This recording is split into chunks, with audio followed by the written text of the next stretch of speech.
Welcome to Know Your Mobile. It's Basil here comparing the Samsung Galaxy Note 8 with the Samsung Galaxy Note 2. Both of these devices pack S Pen functionality, but what differentiates them? The Note 8 obviously is a larger device, but it does have in-call functionality, so you can make phone calls. Holding this thing to your ear would look a bit ridiculous. Now, I'm 6'4" and I have pretty big hands, but as you can see, even I'm finding this a bit of a challenge. It is nice and skinny, but that doesn't mean you're not going to look a little bit odd with it pressed up against your ear in a phone call. The Samsung Galaxy Note 2 at 5.55 inches is considerably smaller, though it's by no means small for a phone. It packs an AMOLED display in contrast to the LCD display on the Note 8. The designs are very, very similar. They clearly speak the same language. However, there's a lot more bezeling going on the Note 8.0. Flipping them round and you've got a very similar backing as well, though there's an 8 megapixel camera on the Note 2 and a 5 megapixel rear-facing camera on the Note 8. And the S Pens are both located underneath the back on the bottom left-hand side. The S Pen for the Note 8 is outside of it though. So now moving on to the actual displays, and we have that screen technology difference. AMOLEDs historically produce deeper blacks and more vibrant colors, whereas LCDs purer whites. They both look pretty striking off the bat.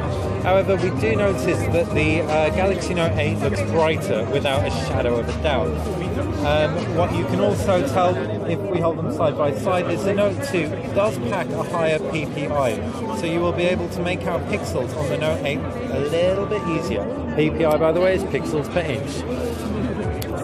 If we look at the actual user interfaces, both run TouchWiz. That's Samsung's skin laid over Android, and it's Android 4.0. Android 4.0 packs great things, such as Google Now, for example.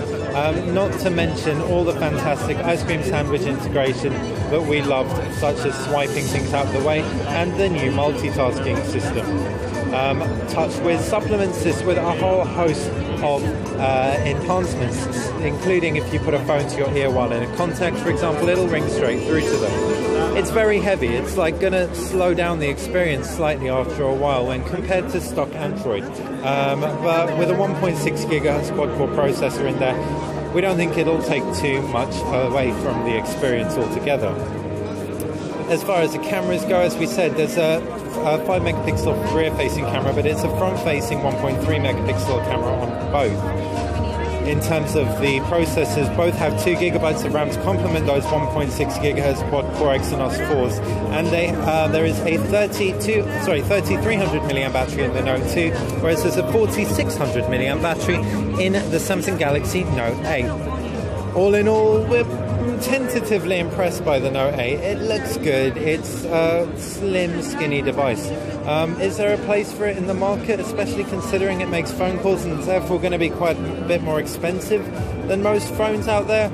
We're not so sure, but we'll have to watch this space. Samsung haven't announced a UK release or pricing for it just yet. I've been Basil, this has been a Samsung Galaxy Note 2, and that's been a Samsung Galaxy Note 8. If you want a phone, it's the Note 2 all the way. Despite being announced a while ago, it's still an absolute beast. If you want a tablet that makes phone calls and still has that fantastic 1024 levels of pressure sensitivity, then it's the Note 8 for you. Thanks for watching Know Your Mobile. If you like this video, feel free to subscribe. If you like feel free to like it, even if you like the channel.